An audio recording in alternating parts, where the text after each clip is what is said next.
to video, který tady natáčíme s přáteli, je takovým jakýmsi voláním nebo žádostí o pomoc. Projektu, který tady teď pro nás má hodně velký význam tady v Ekvádoru.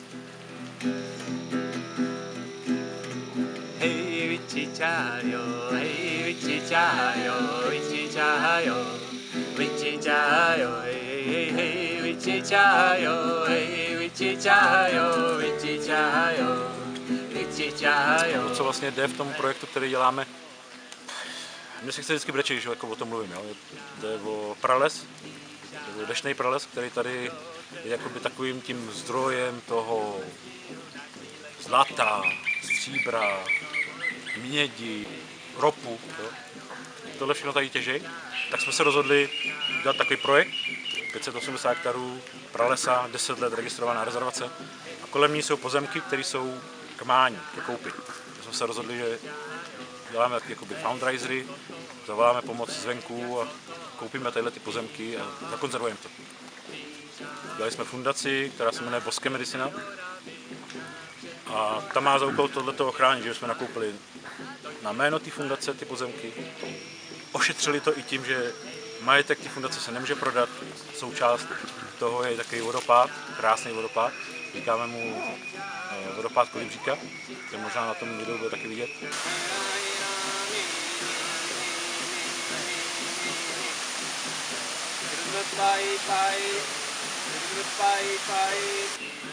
A stavíme refugio, to je taková jakoby lesní stanice, kde chceme pozvat právě studenty, vědce, takový jakoby zodpovědní ekoturisty, aby přijeli se podívat vlastně na tu práci, kterou děláme, podpořili.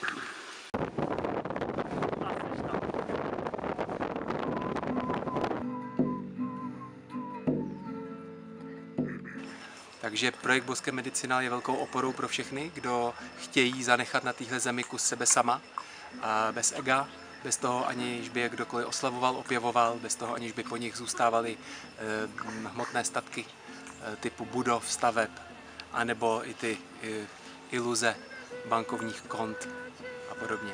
Vlastně jsem byla poprvé v pralese a je to obrovská energie. Je tam hrozná rozmanitost, bláto, stromy, na každém stromě roste dalších 20 rostlin. Je to úžasný, no? Je to pro člověka z Čech úplně něco jiného a je to síla, je to krásná energie. V pralese to se člověk cítí jako doma. To je místo, kam se člověk bude rád vracet. To je prostě klid, ta pohoda.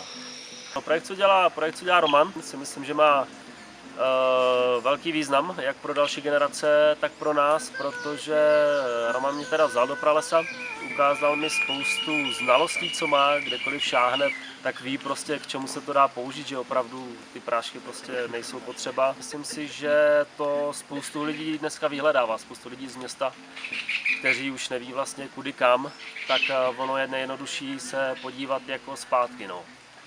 Přeju nám, aby takových lidí bylo víc, nebo aby bylo víc lidí, kteří podporují ty lidi, kteří jsou v té přední linii a opravdu jsou spojení s tou realizací těch projektů.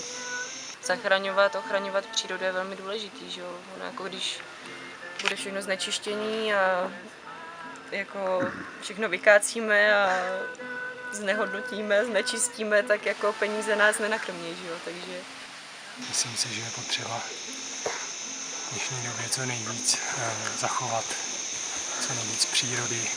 Musíme ji zachovat pro ty, co přijdou taky po nás, aby se nás pak naše děti neptali, proč jsme dopustili to, že všechno je zničené. Genetická paměť lidstva, místní tomu říkají zdroj života, je ta Amazonie. A to, co vlastně my se snažíme, je zakonzervovat to pro příští generace. Takže to, co my vlastně chceme, je přiblížit člověka k té přírodě, přiblížit člověka k té Amazonii, aby jsme si vytvořili nějaký vztah s tou přírodou. To, co vlastně nás tady zatím drží nad vodou a to, co tady je v největším ohrožení. My Evropani máme tu nevýhodu, že hodně myslíme na sebe, že hodně myslíme na okamžiky budoucnosti a snažíme se nějakým způsobem zabezpečit pohodlí a jednoduchost žití, jednoduchost života. A to nás zbavuje možnosti podívat se na zoubek přítomnosti toho, jak se máme skutečně teď a tady. Toho, co všechno se nás týká. A to, že jediný pohyb v Amazonii ovlivní pohyby v Evropě. Akorát to chvilku trvá. Možná i generace. Ale i pro ty generace se vyplatí něco udělat. Nezůstat ve svém obalu pohodlí, ale skutečně vystoupit za hranici